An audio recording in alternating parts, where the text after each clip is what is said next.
how can you be better? How can you work on your growth? How can you work on work-life balance? Like these are things that are so critically important to our communities.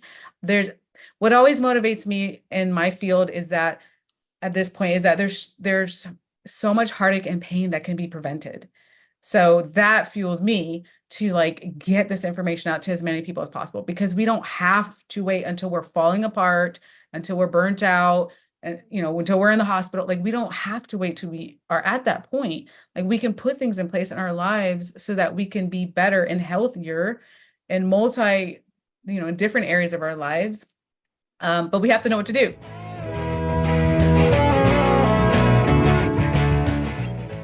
Welcome to Gratitude Geek. I'm Kandas Rodarte. Today I'm joined by the host of Mental Health Moment with Dr. Hammond, award-winning international mental wellness speaker, Dr. Nekeshia Hammond. Welcome, Nekeshia. Thank you. Happy to be here. I'm super impressed by the guests on your show. Holy moly. How do you know all these people? Yeah, I'm in the community often, so I'm often meeting new, exciting, amazing people. So it's an honor. It's a complete honor. What surprised you most about hosting your podcast? Man, I've just heard so many different stories. I think what surprises me the most is that, and we all do this, but we forget how strong and resilient we are. So of all the stories I've heard, when I'm going live and hearing from people from all different continents, it's fascinating to see how strong we are mentally, but we don't even know it, with like some really hard, difficult things that we go through. So that continues to amaze me, I would say, and just hearing all these different stories. Yeah, I think that's my favorite part about doing an interview show.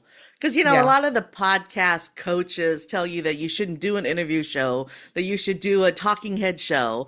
And I'm like, I don't want to talk to myself. I want to have a conversation with somebody. And there's listeners for everything. My daughter listens to a true crime podcast, and it's two women who each research the story, and then they come with their own take on the story, and they talk to each other about the true crime story. Yeah. That works. That works. Yeah. Having conversations works. I don't know where we want that. So who, of all the people you've interviewed, who has been the most impactful or your favorite interview? Oh gosh. Oh, there's so many. I'd probably have to say Les Brown.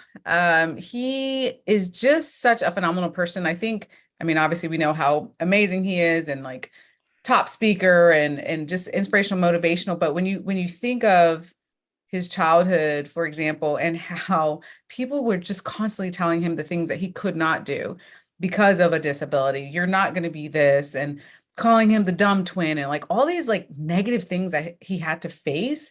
And then to come from that, and then to just go on to be this world-renowned speaker and motivator and just a great human being is pretty tremendous. So he was definitely my favorite interview.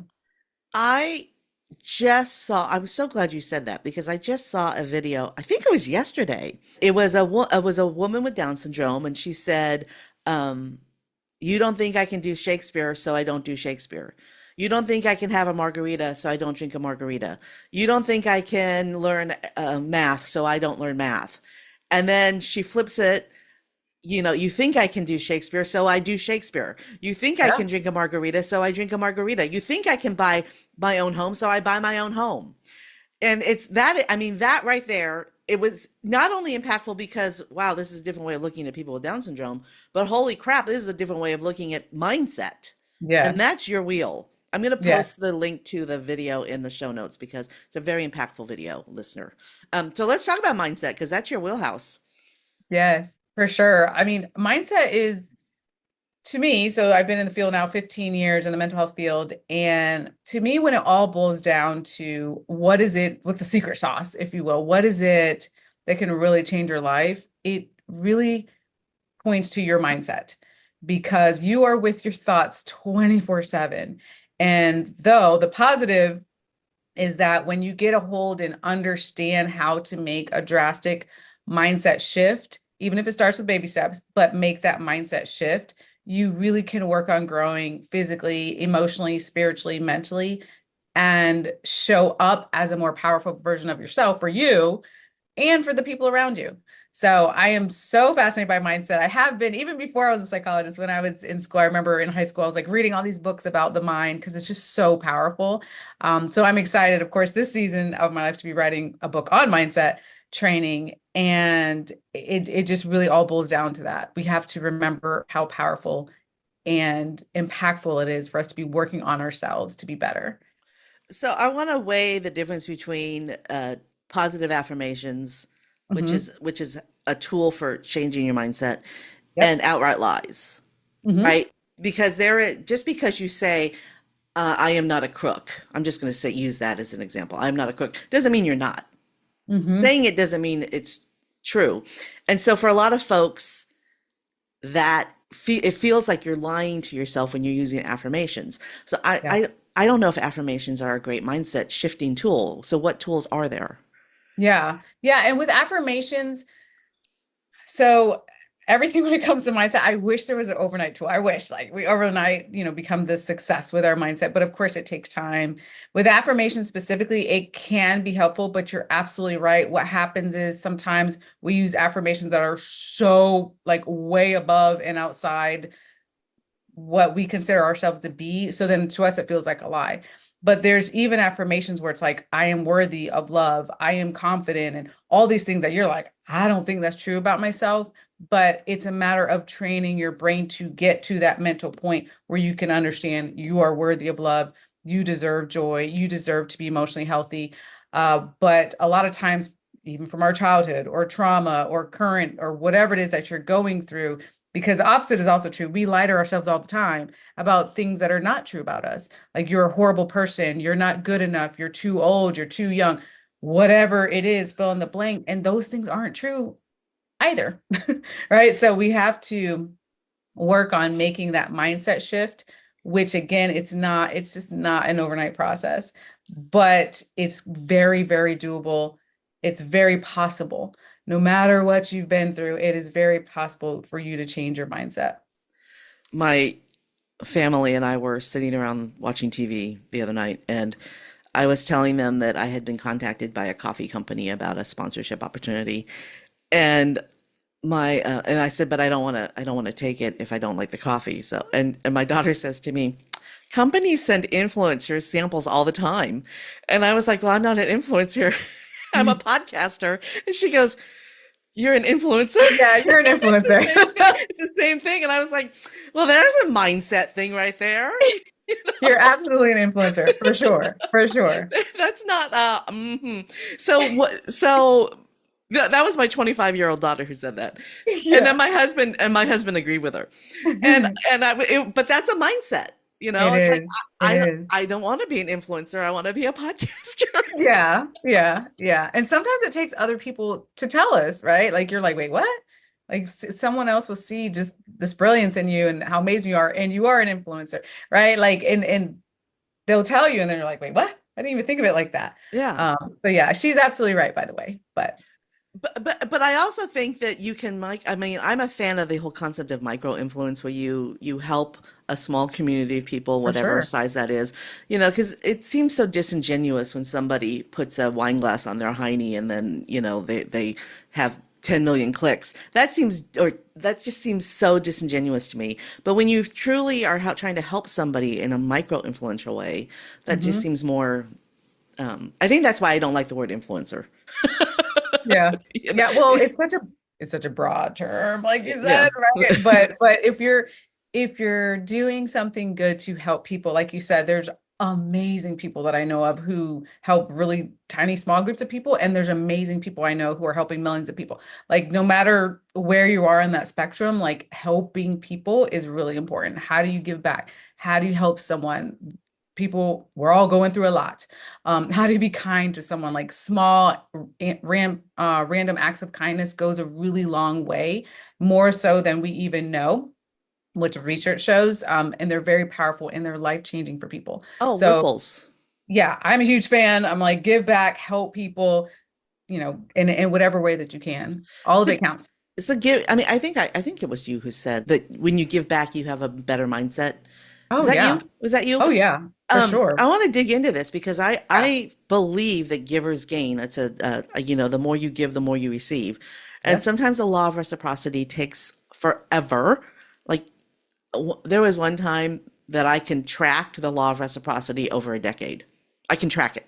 I See? know. I See? know why You this know. happened because this happened 10 years before. I know that Yeah, this is a result of something that happened 10 years before. that's very I true. know it is. I tracked it.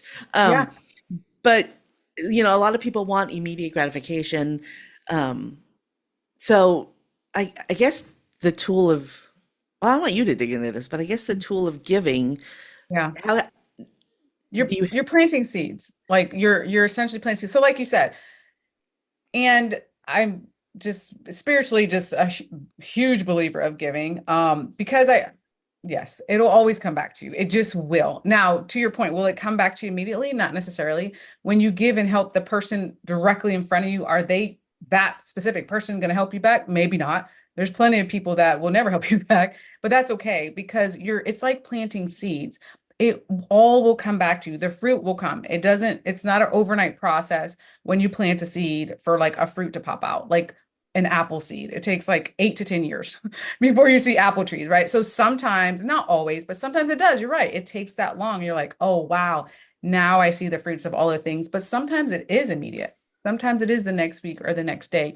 But you are planting seeds when you give and you help people. And I feel like personally, I could share a gazillion stories, but that has been extremely true in my life. I feel incredibly blessed. I'm so grateful. And I also believe in giving because I know it's going to come back at some point. So, and not to give to get, but I know it'll happen if that makes yeah. sense. Yeah, well, Uh, that's giving to get and giving to gain are, I think, two different things. yeah, yeah. It's just knowing. It's a knowing thing. So it's giving, and I don't expect, like I said, the person in front of me because, well, I don't want to get into my spiritual beliefs, but for me, it's not. I'm giving because it's a mission, if you will, a spiritual mission, my life's mission, like help as many people as possible. So my relationship with the person in front of me that I'm helping, I don't expect anything in return from you, but I know for me and my spiritual beliefs that like God will bless me in some way. Like that's how my mind has always worked. It's worked. I'm extremely blessed. I've had an amazing life that I'm very grateful for.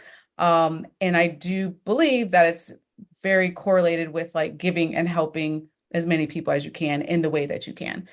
So again, and I do want to say these are just my personal beliefs. I'm not here to convert anyone or anything like that. It doesn't have to be related to a religion. It can be related to you believing in a higher power or not. The principles of the universe, whatever, however you want to label it. But I've seen a gazillion people also who have benefited so much from giving and helping others. It all comes back to you. I think being a giver is a universal, doesn't matter what your religious background or your spiritual Exactly. beliefs are. Yeah. It is inherently true that when you give, you feel some sort of thing, Oh yeah. you Oh know. yeah. So Yeah. I'm not a psychologist. I don't know the right words. No, no, it's actually good. It's actually good for your mental health.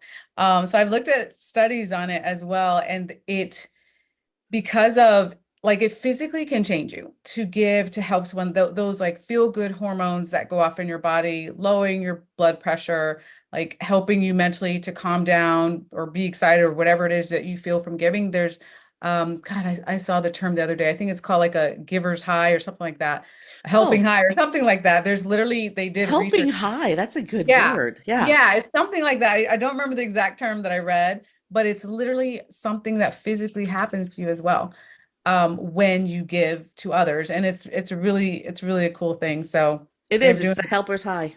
yes, there it It's is. on the Help us. NIH. It's on the National Institute of Health website, the helper's high. Yeah. I will link Help to us that in the high. show. I will link to that in the show Yes. notes. Yes. It's a real thing. And it's super cool. So I would encourage. That is amazing. So, do you remember, since we're on this, since we're going to link it in the show notes, do you remember Yeah. what the benefits were? Yeah. So some of the benefits when you get that helper's high, it's just like for any runners listening to this, like that runner's high, it's a feeling of um, like endorphins released in your body, positive, good feelings released in your body. Your brain releases chemicals as well. Um, that feel good feeling that you get can also come from giving and helping other people. Like you feel almost like connected to a sense of purpose in your life. And again, we're talking about it doesn't have to be some big drastic thing that you did to help someone. Even the small little things, people are so grateful for them. If you stopped and you listened to someone who's having a problem, you are helping them. If you did something, a small random act of kindness to help someone, that is like so much more impactful than you know. And there's another study that was showing that, let's say you give for you, you feel like it's on a scale of 1 to 10, it's like a 3. That person could experience it 2 to 3 times as strong as what you intended. So for you, it's a 3, but for them, it might be a 9. Like that's how powerful it is for the receiver to to obtain this, whatever it is that you gave them. And it doesn't have to just be money. It could be helping them. It could be understanding, offering a lending hand, however it is you can help someone. It really, there's a ton of research on it. I'm always fascinated by it because I've seen the results and what I've seen both sides of it, just as a giver and also people that have received like different, um, just positive, uh, when they've received like positive feedback from others, people that care about them, it just really, really goes a long way. And the people who observe the kindness also are affected. Yes. So I was a Girl Yes. Scout leader, Yeah. and at some point, the girls saw me give a sandwich to a homeless person at some point. And years later, we were all in the car going to an event, and one of the girls in the back said, "Do you remember when Miss Candace gave the homeless person a sandwich?" Years later. This was years Yes. later Yes.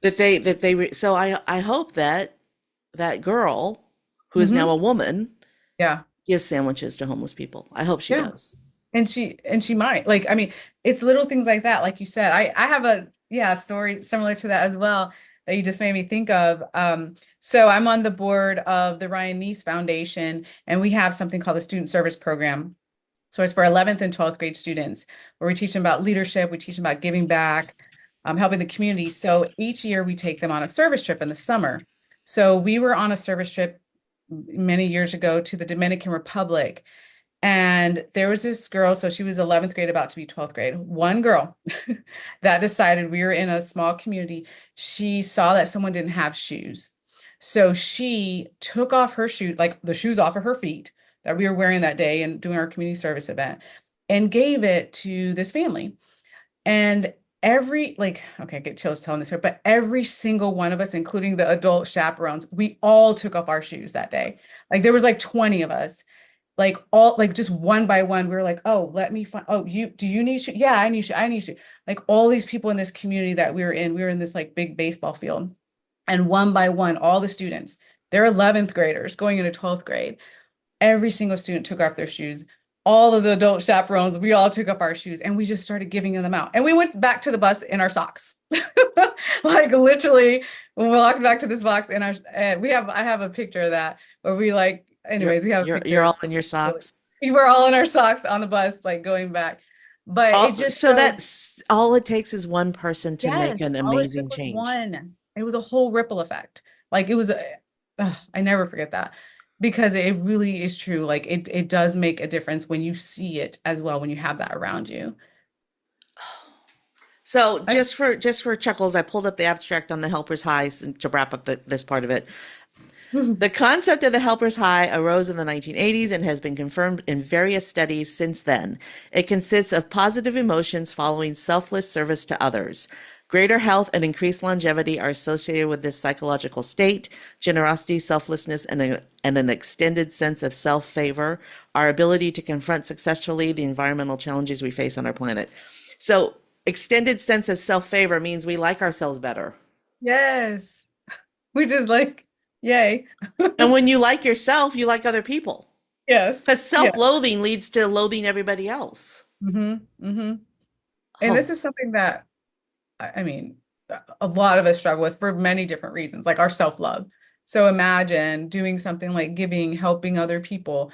And what's fun is that sometimes when you're engaged in, like, I know the other day I was at like a local food bank. I was having a really crummy day, one of those days.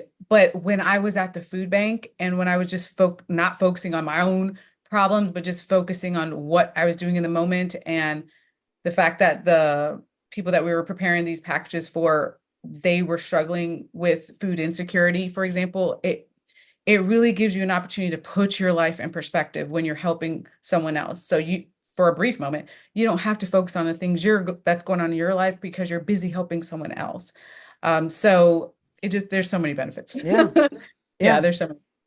And you were, there's always something to be grateful for. Yes, Always. always. Always. I used to live in Houston, and this is the middle of July. We're recording this in the middle of July 2024.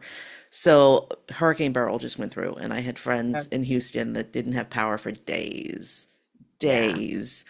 And, some of them were getting a little frustrated, but some of them just kept finding things to do. When you don't have power inside your house, it's a great opportunity to go outside and do some yard work. yeah, yeah. That's just um, my favorite thing about hurricanes, because I lived through living in Houston for 20 years, I lived through a lot of them. But my favorite thing Yep, was I'm in Florida. when we started at the barbecue and everybody threw their meat on the grill, and we had you Hurricane know party. yeah, hurricane parties because we had to eat the food, right? Yeah, yeah, you know, and yeah, it's maybe the one time out of the year when you're not inside your air conditioned house and you're talking to your neighbors. yeah, So there's always something to be grateful for, yeah, always, even in a always. hurricane. All right, I Yes. want to shift gears to ADHD because Yeah. you wrote a book on it. You wrote ADHD Explained: What Every Parent Needs to Know. Well, yeah, it's true that a lot of kids have ADHD, but back in the 80s, because I was a kid in the 80s, in the 70s, 70s, 80s, we didn't know what ADHD was. We just had good kids and bad kids. So Yep. there's a whole bunch of adults right now, Yeah. a whole bunch of adults who have ADHD and don't know it. Yeah. Let's talk Yeah. about that. Yeah. Yeah. No, it's a real thing. It's a spoiler alert. A part of my book was that not everybody has ADHD because it's such a buzz term. So it's like I can't contrary have ADHD. There is a psychological evaluation, for example, that can truly examine like, do you have ADHD, like clinical ADHD or not? But nonetheless, whether you have a formal diagnosis to your point or not, a lot of entrepreneurs, especially and small business owners, many of us are juggling multiple things and it's hard to concentrate. It's hard to stay focused. It's hard to pay attention. We're getting distracted. Um, so, so it's really important to put tools in place to help with that. And I will say, because, well, personally, I juggle a gazillion things. I don't even know how many projects going on right now. So I definitely fall into that too as an entrepreneur, small business owner, all the things. I have to put certain things into place so I'm not as easily distracted. So, but what I may do may not work for you and, the next person. But it is important to recognize like, hey, here are my strengths, because there are strengths. And even when you juggle different things, that's a gift. But also, if you're easily distracted, what is it for you that you need to put into place to help you with that, to help you stay focused as much as possible? And also give yourself grace because we're all juggling a lot of different things. So give yourself grace. So, what are some of the things that people can try? Because I understand not everything's going to work, but what are some tools Yeah. people can use if they have trouble focusing? Yeah. So one of the things that can be really helpful, depending on like what area the issue of attention is popping up, is to think about how do you really prioritize what's important? Because, and I know this is not the first time people have heard this, but sometimes you have to reprioritize on like a weekly basis. Like take a small chunk of time. I know we're all busy, but a small chunk of time out of the beginning of your week and say, okay, what is really important right now? Because a lot of us are bombarded with all these things, all of these demands, especially if you're someone who has trouble paying attention to different things. You're going to need to hone in and say, okay, here are my non-negotiables for this week. Here's the non-negotiables. I need fill in the blank. For me, it's I need sleep. I need to make sure I'm exercising. I need to make sure I'm taking care of myself. Like those things have to happen for my sanity. The other thing is prioritizing, which entails making a to-do list and understanding that sometimes you're not going to get everything done, which is okay. Life happens. And also, what do you do if you're one of those type of people, I am personally, where you're full of ideas?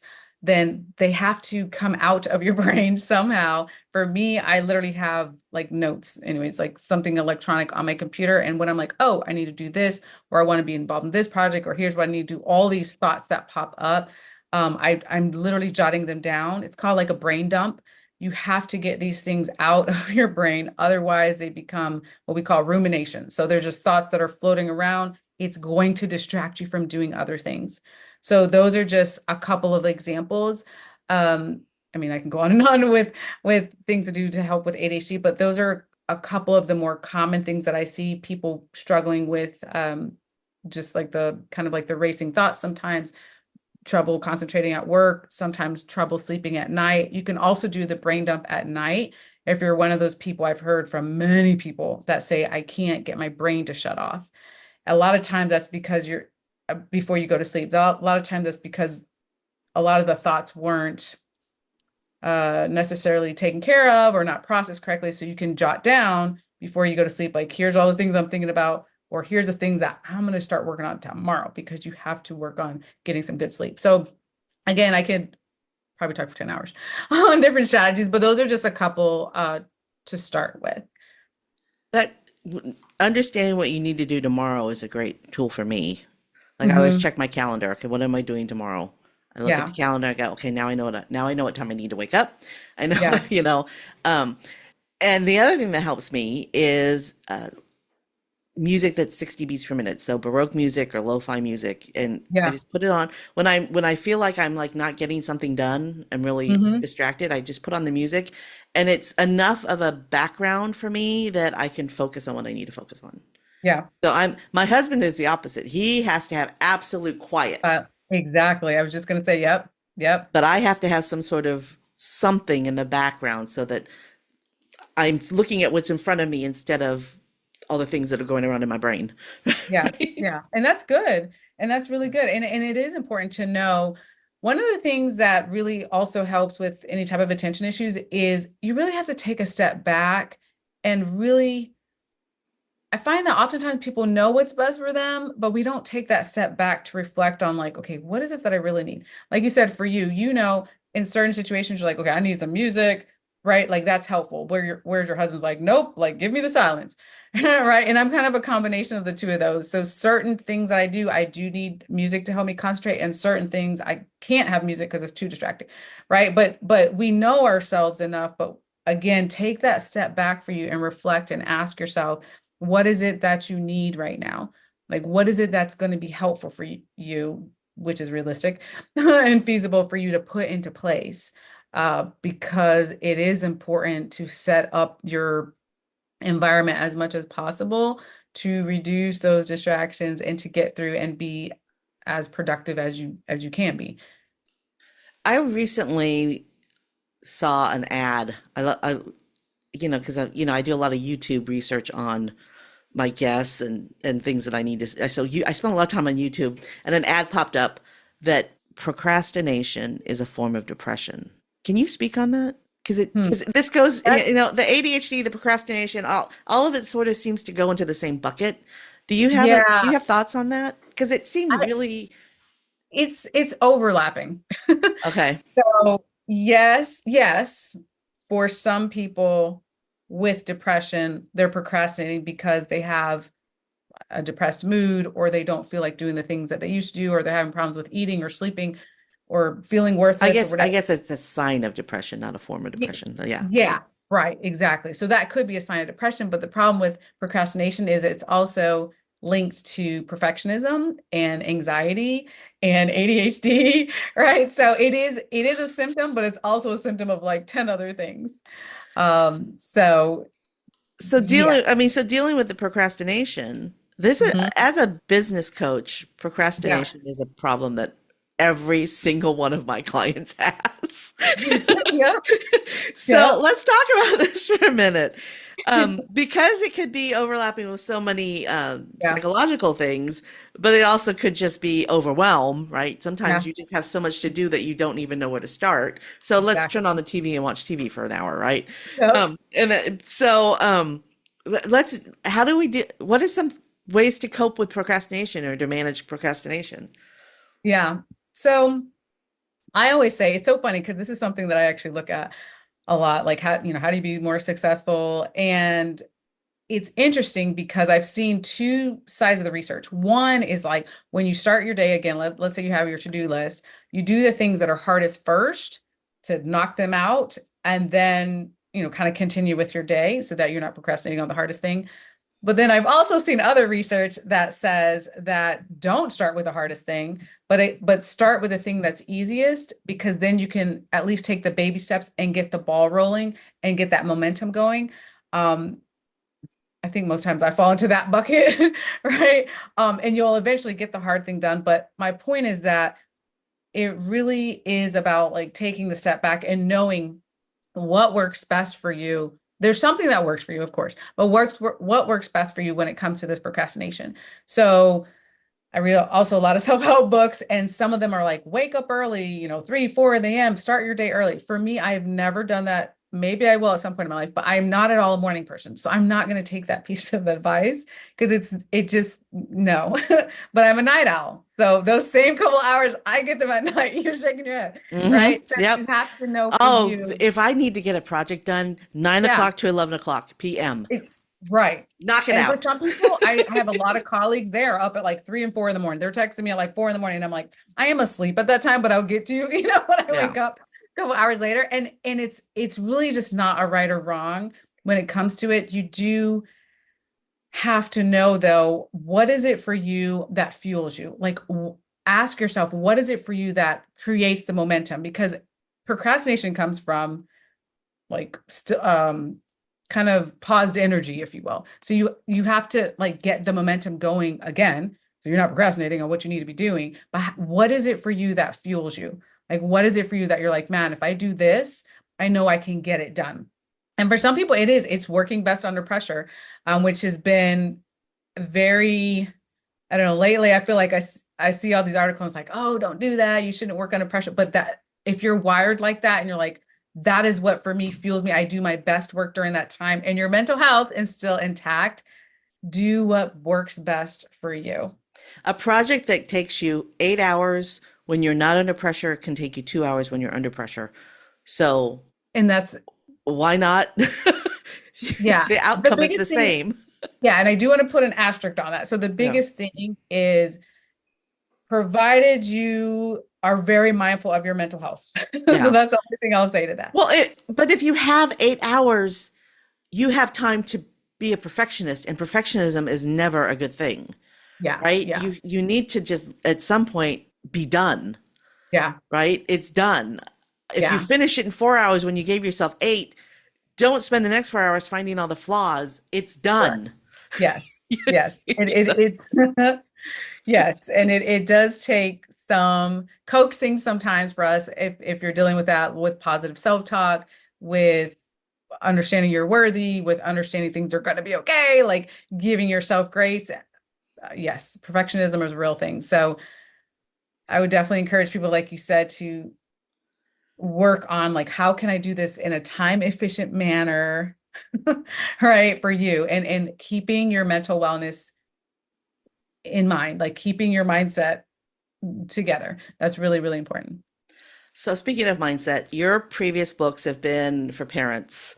Mhm. ADHD Explained, what every parent needs to know, how to find balance in a stressful world, a short guide for today's busy mom, how to raise emotionally healthy children. These are all books that for parents. And your Yeah. book that's coming out is Mindset Training, Conquer Your Yes. Mind and the Rest Will Follow. You have shifted away from writing for parents into writing for basically, well, so tell me what that transition, why did this happen?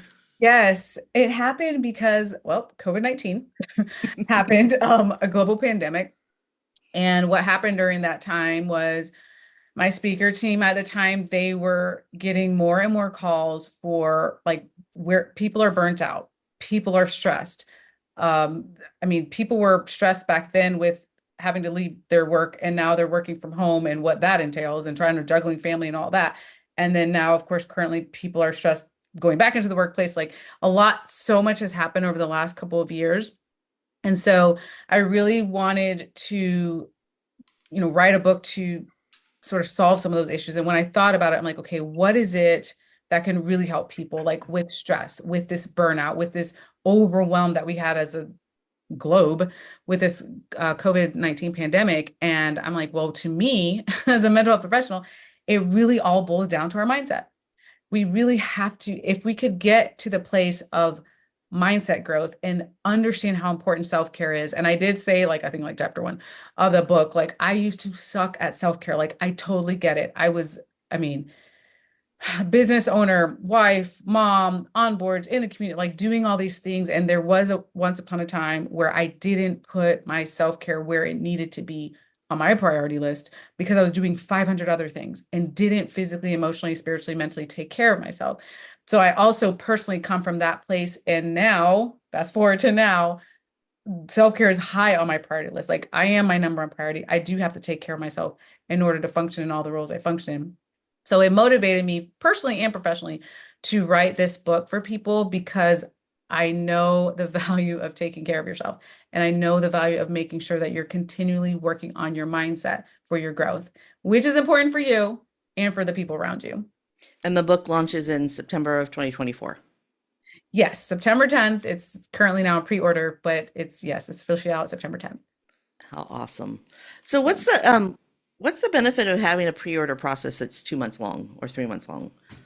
Yeah, so the benefit is I get to give out goodies, which I love giving out goodies. So like mindsettrainingbook.com is the site to pre-order, and as an incentive for people to pre-order, I have some goodies in there as well, a ticket to a virtual conference or virtual summit that I have coming up, as well as different tools you can use until you get the book to work on your self-care and to work on your mindset.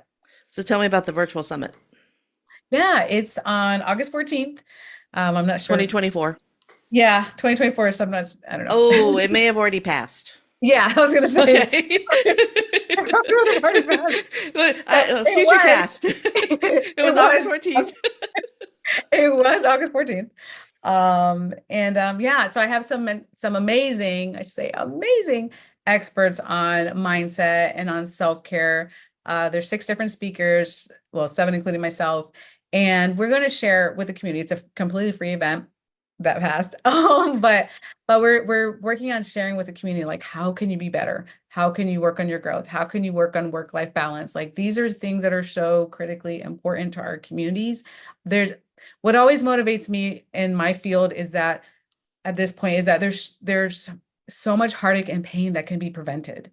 So that fuels me to like get this information out to as many people as possible, because we don't have to wait until we're falling apart, until we're burnt out, and until we're in the hospital. Like, we don't have to wait till we are at that point. Like, we can put things in place in our lives so that we can be better and healthier and in different areas of our lives.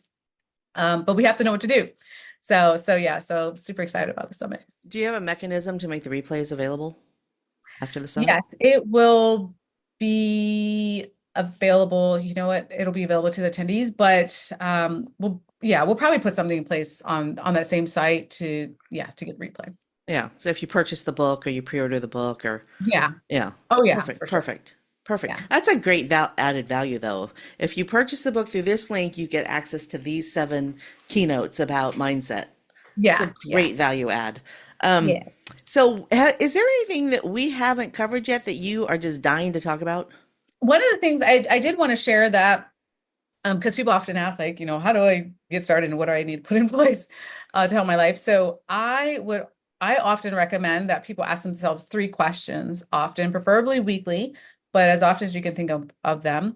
And the questions are, number 1, how am I doing? Because a lot of times we are so focused on everything else going around us, extremely distracted, going, what we talked about before, being distracted, and we're not checking in with ourselves. Like, how am I doing? The second question is to ask yourself, what do I need? So mentally, emotionally, physically, spiritually, what do you need at this season of your life? Because what you need today was not what you needed 5 years ago, and maybe won't be what you need 10 years from now. But today, what is it that I need? And then the third question is to ask yourself, what do I need to do today in order to improve my life, in order to meet my needs? And that could be taking a baby step, which is okay. It depending on your energy level. Maybe you're taking a leap, or maybe you're just taking a baby step, or maybe you're taking a break, which is okay. Like those things, any of those things are the right thing for your life. Those are three great journaling questions for people who Yeah. journal. I Yeah. I'm not a journaler, but a lot of Yeah. times it's because I don't know what to write about. But when you Yeah. have three prompts like that, those are Yeah. great ones. And you Yeah. know what? Sometimes what I need right now is you need a glass of water. Exactly. And if you ask yourself, you're like, oh, yeah, I need a glass. And then you feel Yes. 100% better. It's amazing how Yes. much better you feel after you drink a glass of water. It is. I'm a tea drinker, and sometimes I'm like, what do I need? Okay, I need a cup of tea. Like, let me take a minute. Mm-hmm. Right? Let me take a step Mm-hmm. back. Like it's hard because sometimes some of the things in the field of mental wellness we make really difficult, and there are really difficult things, but there's also things that like simple things that you do that are life-changing. Many Yeah. simple actions that you can put Oh, into place. yeah. Very. Okay, so let's talk about baby steps for a minute.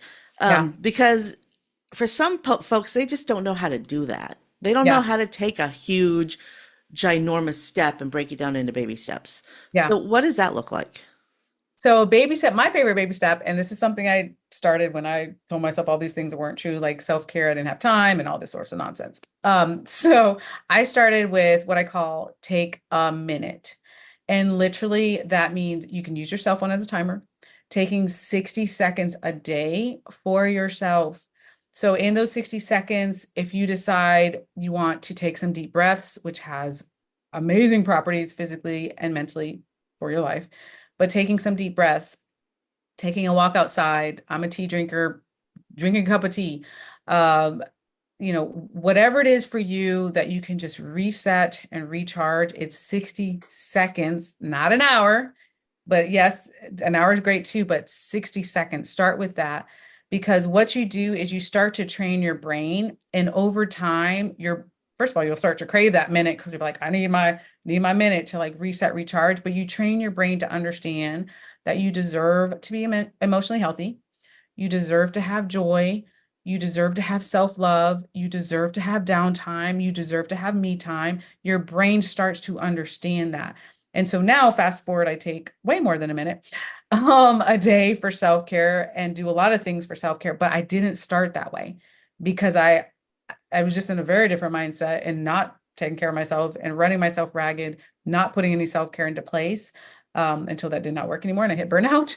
But definitely started with a minute. So that's what I encourage people to do. If you need to take that baby step, you take it. You know, I don't think it's ever like clicked in my head before, but you just said, I deserve to have joy. I deserve to have self-care. I Yeah. deserve. And to me, because we started this conversation with the affirmations and, Mhm.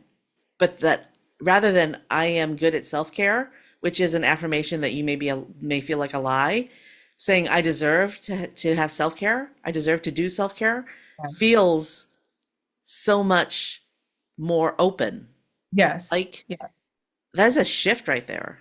Yeah. Yeah. Wow. It is a shift. It is a shift because for many of us, I mean, I could like we have to unlearn some things that we maybe have been taught in childhood, like self-care, selfish, you need to do everything else, don't worry about yourself.